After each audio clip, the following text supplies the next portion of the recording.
जय श्री राम। फिर से आज एक कंप्लेन आई है हमारे पास जो कि जनरेटर का है, और वो भी मतलब समथिंग दुकान से 2 किलोमीटर के बगल पे है। तो हम दुकान से तो पहले ही निकल चुके हैं, लेकिन आज मैं आपको बताऊं कि ये जनरेटर काफ़ी दिनों से रखा हुआ था, जिसके कारण से इसमें सप्लाई नहीं बन पा रही है, यानी कि इसमें करंट आउटपुट नहीं हो रहा है।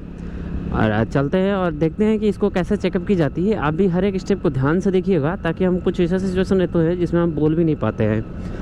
तो आखिरकार जनरेटर अगर आपकी करंट ना दे, जैसे आपकी वो 2 kVA की हो या आपकी हाफ की हो, सॉरी हाफ की तो आती नहीं है, 2.5 kV की आती है, और लोड प्लेट वाली 2.5 kV से नीचे की नहीं आती है, और आपका 5 kV का हो, 8 kV का हो, जो भी हो सेम अकॉर्डिंग और सेम जो भी मतलब विधि आपको बता रहा हूँ अभी, सेम टू यू सारी की सारी अप्लाइज वही होती है, और वैसे ही आपकी सारी की सारी चेकअप की जाती है।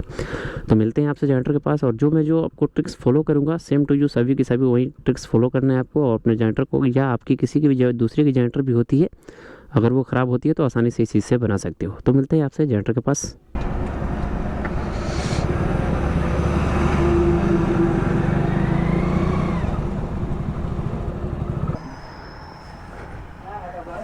बना वहाँ स्टार्ट भल न। हाँ हाँ लाइटवा करकरात रहे।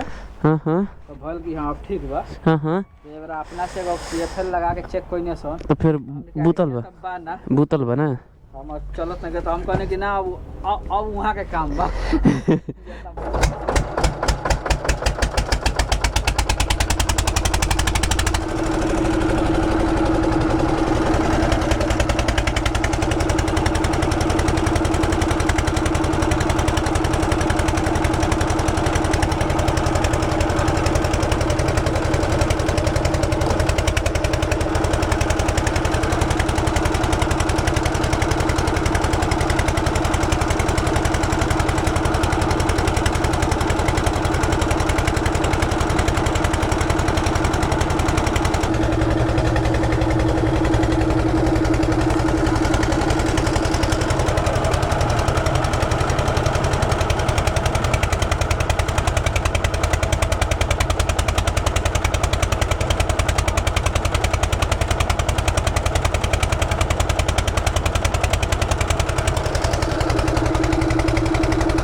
तो जैसा कि आपने देखा कि हमने जनरेटर का अल्टरनेटर तो सही कर लिया। इसमें प्रॉब्लम कुछ नहीं था। देखो क्या होता है, एक चीज़ मैं बता दूं आपको कि अल्टरनेटर जब आप कुछ ज़्यादा दिनों से रखे रहते हो ना, तो उसमें जो सेकेंडरी और प्राइमरी कॉइल होती हैं, तो आपका प्राइमरी कॉइल जो होता है वो आपका करंट देता है, और जो सेकेंडरी कॉइल होता है वो आपका करंट नहीं देता, यानी मैग्नेट नहीं लेता है। तो हम लोग क्या करते हैं, उस जगह पे डायरेक्टली जाते हैं, और जो जनरेटर जब स्टार्ट हुई रहती है तो आपने देखा कि हमने एक इसमें ज़ोर से स्पार्क मारा, यानी कि दोनों वायर को एक साथ मैंने जैसे टर्चिंग कराया, तो उस समय में क्या होता है, अत्यधिक मैग्नेट उत्पन्न होता है अंदर, जिसके कारण से आपकी जितनी भी लूपिंग वगैरह होती है वो सारी की सारी लूपिंग वगैरह सही हो जाती है, और आपकी करंट बाहर आ जाती है। रीज़न ये होता है कि ज़्यादा दिनों से रखने के कारण से जो आपकी कॉइल होती है वो मॉइस्चराइज हो जाती है, और जितने भी जो मतलब जॉइंट होते हैं सारे के सारे जगह पर एक मतलब समझ लीजिए तांबे होते हैं, लेकिन उसमें भी एक कार्बन टाइप आ जाती है, जिसके कारण से आपकी पकड़ उसकी सही नहीं हो पाती है। तो हम लोग क्या करते हैं, जैसे मैंने पहले गया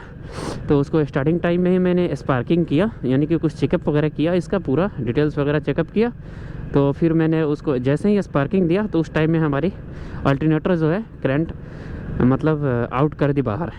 तो आपने देखा कि इसमें पहले कभी कभी करंट जो थी इसकी मतलब 230 बन रही थी, कभी आपने देखा कि इसकी करंट 150 बन रही थी। तो ये सब सारी की सारी जो भी कमी थी, ये जब जनरेटर जब लोड पे चलेगा कुछ देर समथिंग 5 से 7 मिनट, तो फिर ये आपकी प्रॉब्लम दूर हो जाएगी, और आपका जनरेटर जो होगा 220 करंट आउटपुट देता रहेगा। तो मैं इसका अगले वीडियो में आपको दिखाऊंगा कि इसकी रजिस्टेंस मेजरमेंट कैसे की जाती है। तो आशा करता हूँ कि जानकारी आपको अच्छे से समझ में आ चुकी होगी।